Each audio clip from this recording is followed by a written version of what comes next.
Ja, det er godt, Mads. Men du har sikkert hørt om ordet energi før, men hvad i alverden betyder det egentlig? Prøv at se på Mads.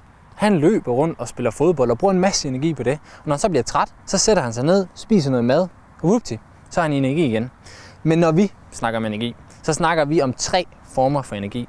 Vi snakker om vand, om varme og om strøm. Det er nogle former for energi, som vi mennesker vi skal bruge hver eneste dag. Vi bruger vand, når vi vasker vores hænder eller tager os et bad. Så bruger vi strøm, når vi spiller PlayStation eller ser fjernsyn eller tænder en lampe.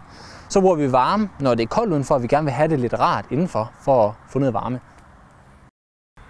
Men nu er det blevet din tur til at tænke lidt over tingene. For prøv at kigge dig omkring der, hvor du er lige nu. Har du i virkeligheden tænkt over, hvor der egentlig bliver brugt varme, vand eller strøm henne? Så nu spiller vi altså bolden over på din banehalvdel.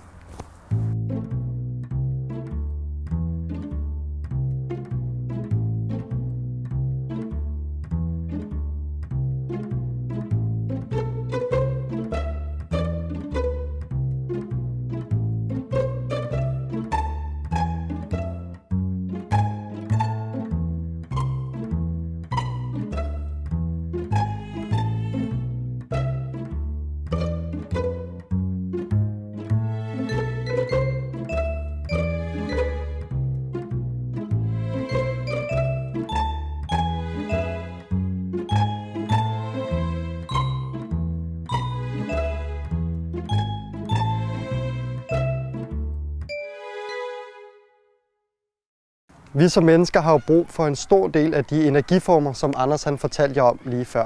Men problemet er bare, at hvis vi bruger for meget energi, så kan det faktisk gå ud over mange af de planter og dyr, som lever rundt omkring i vores verden. Og dem skal vi jo så sandelig huske at passe godt på. Og faktisk kan det også gå ud over nogle af de dyr, som vi senere skal møde hen i Guldborgsund Zoologiske Have. Og det er lige præcis derfor, vi skal ud på den her mission. Vi skal ud og finde de steder, hvor energien den forsvinder. Fordi så kan vi sørge for, at verden den bliver et endnu bedre sted at være. Og lige nu, der er vi ankommet til Lindeskov skole, så vi skal ud og se, om vi kan finde nogle af de steder, hvor energien den bare forsvinder.